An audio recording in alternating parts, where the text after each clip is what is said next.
yutem itu dari Apa namanya? yatim, dari itu yutem. Oh, yutem. Itu artinya yang sendirian. Nah misalnya di depan rumah itu ada bunga mawar satu mengembang, maka setiap orang akan takjub melihatnya ketika dia mekar. Dia disayang oleh banyak orang, apa pemiliknya atau orang lain yang melihatnya, karena dia sendiri. Tapi dia bisa menjadi pusat perhatian ketika dia mekar. Nah, anak yatim itu dia yang sendirian. Kata Allah, alam yajidka yatima fa'awa. Bukankah kami menemukan engkau Muhammad sebagai seorang anak yatim, kemudian kami mengurusnya, menyertainya. Makanya al-yutum itu bisa diartikan mutiara yang masih terbungkus oleh lumut. Ketika mutiara itu digosok, dibuang, tutup kotornya, lumut-lumutnya, maka dia akan memantulkan cahaya. Jadi sesungguhnya anak yatim itu adalah mutiara.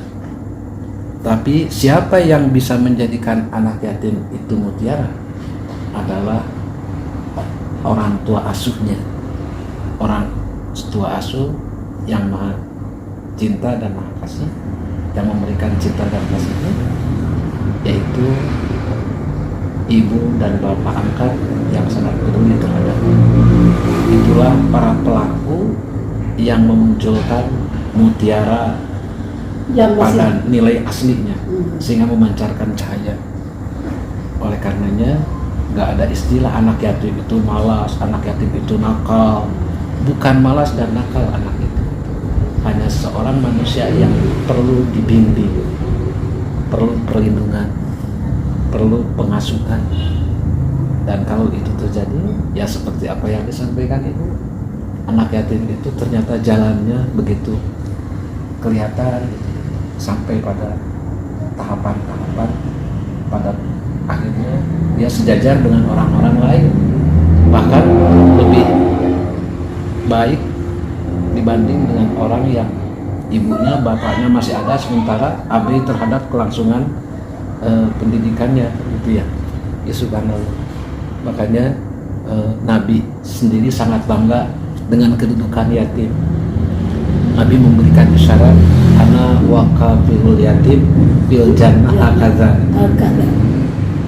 Aku ini bersama-sama dengan anak yatim di surga itu seperti jari telunjuk dan jari tengah. Itu hampir sama, hanya beda sedikit aja.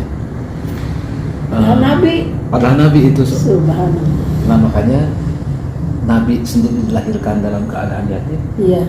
Tapi ketika digosok, maka muncullah mutiara itu sebagai pencerah dunia.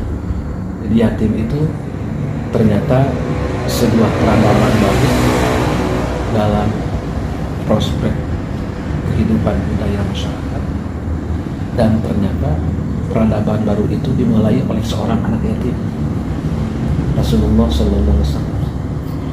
Subhanallah.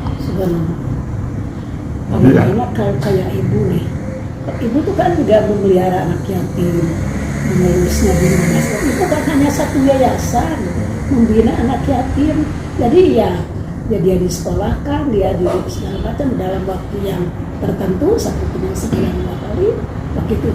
Tapi ibu enggak ngurus langsung gitu Ustaz, apa bagaimana itu? Hakikat yang sebenarnya seperti itu, kelangsungan hidup.